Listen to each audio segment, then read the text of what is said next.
சேமனல் வீடும் பொருளும் தருமமும் சீரியனர் காமமும் என்றிவை நான்கென்பர். நான்கினும் கண்ணனுக்கே ஆமது காமம் அறம்பொருள் வீடு இதற்கென் உரைத்தான் வாமனன் சீலனி ராமானுஷன். ராமானுஷ நூத்தந்தாதி என்னும் பிரபந்தத்தில் திருவரங்கத்தமுதனார் 4 புருஷார்த்தங்களை பற்றி கூறுகிறார். மனிதன் விரும்புவது இந்நான்கு: அறம், பொருள், இன்பம், வீடு. இந்த நான்கினும் எது சிறந்தது என்று ராமானுஜர் தன் சீடர்களுக்கு உபதேசம் செய்கிறாராம். சேமனல் வீடும் பொருளும் தருமமும் சீரிய நற்காமமும். வீடு என்பது மோட்சம், தர்மம் தர்மம் அறம், பொருள் என்பது அர்த்தம் பொருளீட்டுவது, சீரிய நற்காமம் காமம் என்பது பெருமானிடத்தில் பக்தி. ஆனால் நாம் உலகத்தில் காமம் என்றால் ஆண் பெண்ணுக்குள்ளே இருக்கிற காமம் என்று மட்டும் பொருள் புரிந்து கொள்ளுகிறோம். அப்படி இருக்குமானால் ராமானுஜர் இப்படி உபதேசித்திருப்பரா? அறம், பொருள், இன்பம், வீடு ஆகிய நான்கனுக்குள் காமமே சிறந்தது. காமத்தை அடைந்து விட்டால் மற்ற மூன்றும் தன்னடையே கிட்டும். இது ராமானுஜருடைய உபதேசம். ஒரு சந்நியாசி இப்படி உபதேசம் செய்யலாமா? மோட்சம் வேணுமென்றோ உபதேசிக்க வேண்டும். முக்தி அடையறதுக்கு பாருங்கோ, பற்றற்ற தன்மையை வளர்த்து கொள்ளுங்கள், பரமபதம் போகணும், வைகுந்தம் போகணும். இதைத்தானே ராமானுஜர் போன்ற ஆச்சாரியர்கள் உபதேசிக்க வேணும். ஆனால் அதை விட்டு விட்டு காமத்துக்கே ஆசைப்படுங்கோ, காமந்தான் சிறந்தது, காதலே உயர்ந்தது என்று ராமானுஜர் உபதேசிக்கிறார். இது நியாயமா?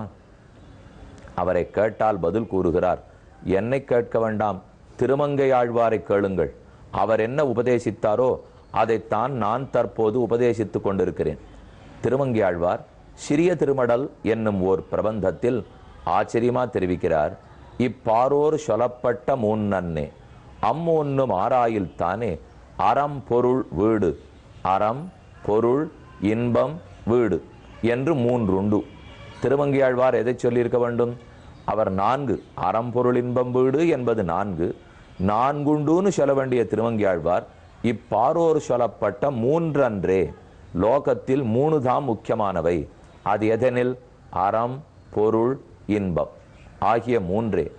ஆறாரிவற்றின் இடையதனை எய்துவார் சீரார் இருகலையும் எய்துவர்.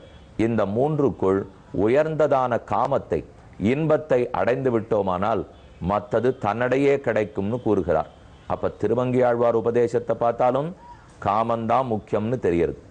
ராமானுஜருடைய உபதேசத்தை பார்த்தாலும் காமமே முக்கியமானதுன்னு தெரிகிறது. நியாயமா இது? நாம் அத்தனை பேரும் காமத்தை தாண்டணும், அது கூடாது, தாழ்ந்தது, பக்திக்கு வரணும்னு சொல்லிட்டு இருக்கோமே. ஞானத்தை வளர்த்துக்கணும், பக்தி வளர்க்கணும்னு சொல்லுமே. இவர்கள் போய் காமத்தை சொல்றார்களேனால் அவர்கள் சொல்லும் காமம் வேறல்ல, கண்ணனிடத்தில் பக்தி வேறல்ல. ராம பக்தி, கிருஷ்ண பக்தி, பகவானிடத்தில் அன்பு, பக்தி, அதுவேதான் காமம். உடல் ரீதியான இன்பத்தை பற்றி அவர்கள் காமம்னு கூறவில்லை, பக்தியத்தான் காமம்னு கூறுகிறார்கள். ராம பக்தியிலே மிகச்சிறந்தவர் யார்? எத்தனையோ பேர், பரதனா, லக்ஷ்மணனா, சத்ருக்னனா, சுக்ரீவனா என்ன போட்டி வைத்தாலும் ராம பக்தின்னு சொல்லணும்னால் உடனே நம்ம விரலை முதல்ல யாருக்கு விடுவோம்? ராமதாசன், ராமதூதன், ராமபக்தன். இது இத்தனை ஒருத்தருக்கு தான் பெருமை. ஆஞ்சநேய சுவாமி, ஹனுமார். இப்போ உங்களுடைய பின்புலத்தில் நீங்கள் சேவிச்சிருக்கிறது ஆஞ்சநேய சுவாமியை. ஹோசூரிலிருந்து சுமார் 5 கிலோமீட்டர் தொலைவில் டெங்கனிக்கோட்டை போகும் பாதையில் மத்திகரே கோதண்டராமசுவாமி கோவில் உள்ளது. அந்த கோயிலில் பித்தளையிலேயே சென்னப்பட்ட அழகான ஆஞ்சநேய சுவாமி 2 கைகளையும் இப்படி வைத்துக்கொண்டு பெருமானுடைய திருவடிகளை தாங்கி பக்தியோட பிரேமம் ததும்ப கைங்கரியம் பண்ணி கொண்டிருக்கும் தோரணிலேயே ஆஞ்சநேயர் எழுந்துருளி உள்ளார். இவரை சேவித்து கொண்டோம். உள்ளே பெருமானை சேவிக்க போகிறோம். பளபளக்கக்கூடிய திருமேனி. இடது கையில் சார்ங்கம் என்னும் வில்லை பற்றி கொண்டு வலது கையில் அம்பை பிடித்து கொண்டு நடுநாயக்கமாக ராமன் எழுந்துருளி இருக்கிறார். ஒரு பக்கத்தில் சீதை, மற்றொரு புறத்தில் லக்ஷ்மண சுவாமி. இந்த 2 பேருக்கு ஒரு பெருமை. சாதாரணமா ராமனும் நம்மை பார்ப்பார், சீதையின் நம்மை பார்ப்பாள், இலக்குவனும் நம்மை பார்ப்பார். ஆனா இந்த திருத்தலத்திலே லக்ஷ்மணனும் சீதையும் சற்றே திரும்பி ராமனை தரிசித்துக் கொண்டிருக்கிறார்கள். நம்மை பார்க்கிறார்கள்னு சொல்றதை விட அவர்கள் இருவரும் ராமனை சேவித்துக் கொண்டிருக்கிறார்கள். அதோட மற்றொரு சிறப்பு, ஆஞ்சநேய சுவாமி லக்ஷ்மணனை தாண்டியோ சீதையை தாண்டியோ இருப்பார்.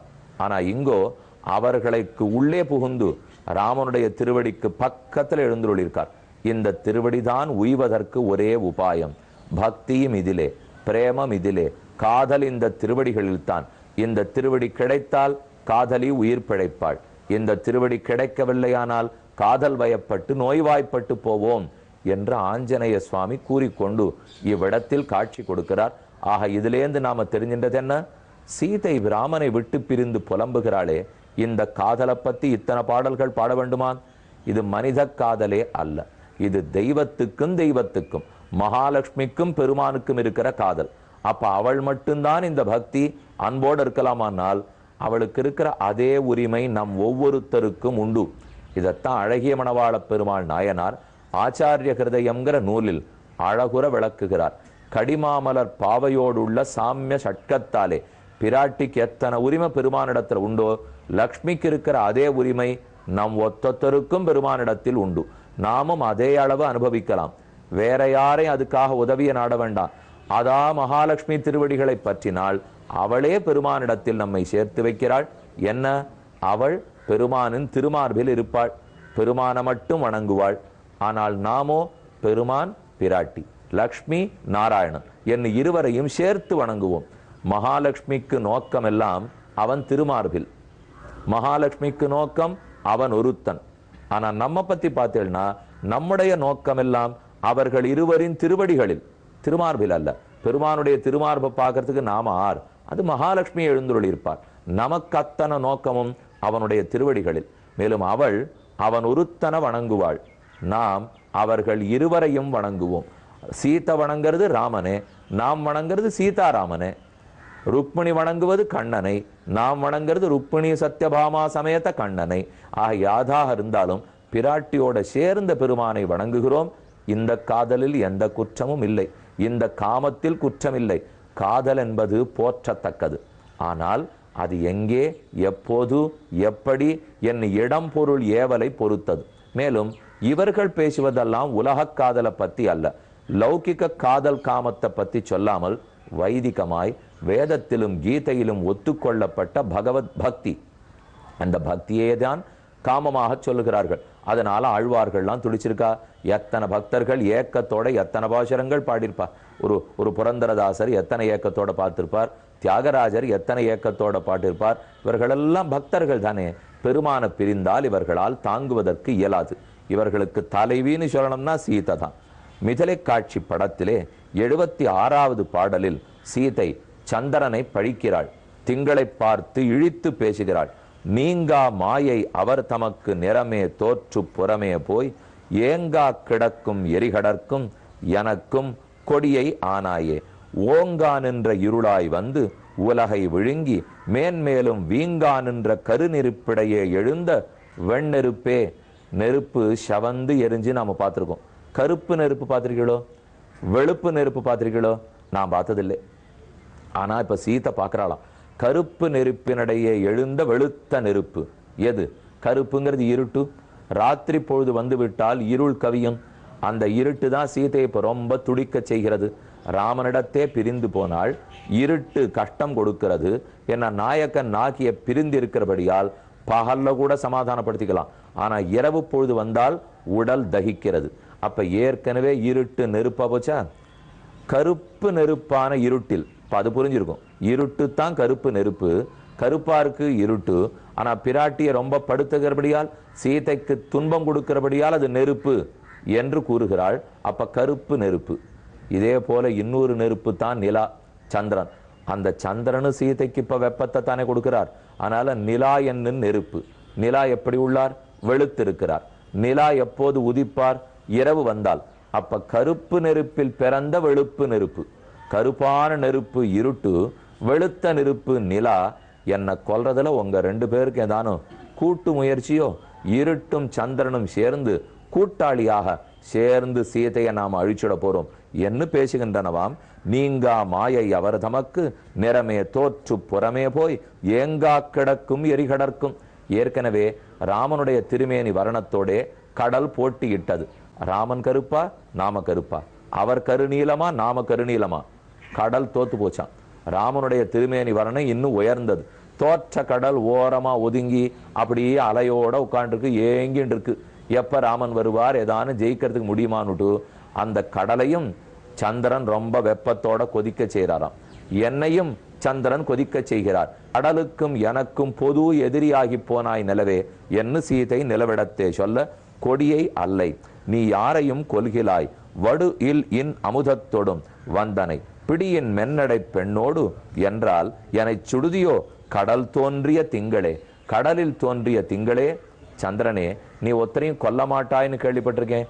சாதாரணமா கத்தியை வச்சு வெட்டலாம், விஷத்தை கொண்டோ கதையை கொண்டோ கொல்லலாம். ஆனால் அமுதத்தை போன்ற கதிர்களை கொண்டு கொல்லுவதற்கு முடியுமா? நிலாவிடத்தில் இருக்கிறது அமுத கதிர்கள், எவ்வளவு குளிர்ந்த கிரணங்கள்.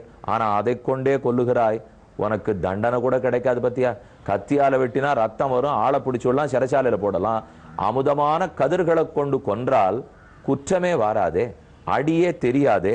அமுதத்தொடும் வந்தனை பிடியின் மென்னடை பெண்ணோடு என்றால் என்னை சுடுதியோ கடல் தோன்றிய திங்களே.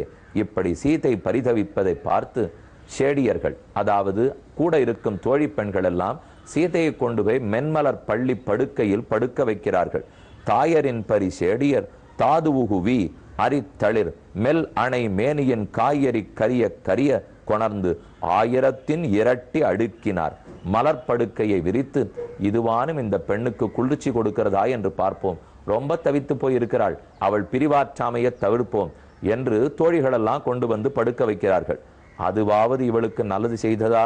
அல்ல. கன்னினல் நகரில் கமழ் சேக்கையுள் அன்னம் இன்னணம் ஆயினள் ஆயவள் மின்னின் மின்னிய மேனி கண்டான் எனச் சொன்ன அண்ணலுக்கு உற்றது சொல்லுவான். பெண்களே, எனக்கு நல்லது பண்ணணும் இருந்தால் மலர்பள்ளி போட வேண்டாம், எனக்கு அலங்காரம் பண்ண வேண்டாம், என்னை ஆஸ்வாசப்படுத்த வேண்டாம்.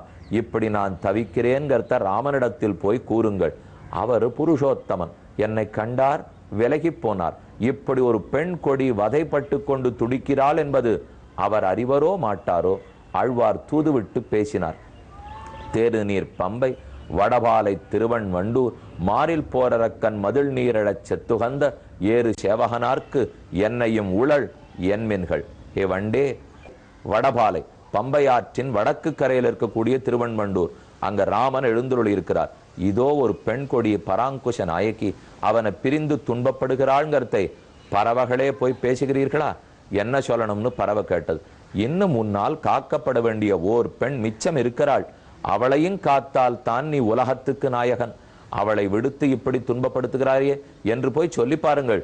ராமன் உடனே ஓடி வருவான். எங்க ராமன் உள்ளானோ ஒன்று என்னை கொண்டு போய் அங்கு சேருங்கள். ஆண்டாள் தன்னுடைய பாசுரத்தில் பொய்கை கரைக்கு என்னை உய்த்திடுமின், கோவர்த்தனத்துக்கு என்னை உய்த்திடுமின், நானோ பெருமான விட்டு தவிக்கிறேன். உடனே பன்னீர் கொடுக்கலாமா, அமுதம் கொடுக்கலாமா, மலர்பள்ளியில் இடலாமா, இவளுக்கு மேனிக்கு நீவி விடலாமா என்றெல்லாம் தோழி பெண்கள் முயற்சிக்கிறார்கள். ஆனால் சீதையினுடைய பிரார்த்தனை வேண்டாம். பெருமானுடைய திருத்தோள்களில் மாலை அணிந்து கொண்டிருந்தான், துளசி மாலை. அந்த துளசியினுடைய ஒரு இதழை கொண்டு வந்து என் மூக்குக்கு நேர நீட்டுங்கள். கிடைக்கலையா? அதனுடைய கொம்பு கிடைக்குமா? கிடைக்கலையா? அது ஒட்டின் இருக்கிற மண்ணு கிடைக்குமா? கிடைக்கலையா? ஏதோ வேர் தாடாயினும் தன்கொம்பதாயினும் நின்ற மண்ணாயினும் ஏதோ ஒன்ன கொண்டு வந்து வாட்டன் தணிய வீசீரே. என் வாட்டன் தணிவதற்கு அதுதான் ஒரே வழியே தவிர எனக்கு மலர்பள்ளியும் வேண்டாம், அமுதப்பாரும் வேண்டாம். இது இத்தனைய நோயை குணப்படுத்தாது என்று பெண்களிடத்தில் சீதை கூறிக்கொண்டிருக்கிறாள். இப்படியாய் சீதை ஒரு புறத்தில் காதல் நோய்பட்டு துன்பப்பட்டு கொண்டிருந்த போது விஸ்வாமித்திரர் ராமலக்ஷ்மணர்களை அழைத்து வருகிறார். ஜனகனுடைய அரண்மனைக்குள் நுழைகிறார். சதானந்தருக்கு ராமலக்ஷ்மணர்களை அறிமுகப்படுத்தி வைக்கப் போகிறார். இதுவரை கம்பராமாயணம் பார்த்தோம். சதானந்தர் அறிமுகம் மேற்கொண்டு விஸ்வாமித்திரருடைய சரித்திரம் அனைத்தையும் காத்திருந்து கேட்போம். தற்போது மத்திக்கரை கோதராம கோயிலிருந்து விடை பெற்றுக் கொண்டு புறப்படுவோம்.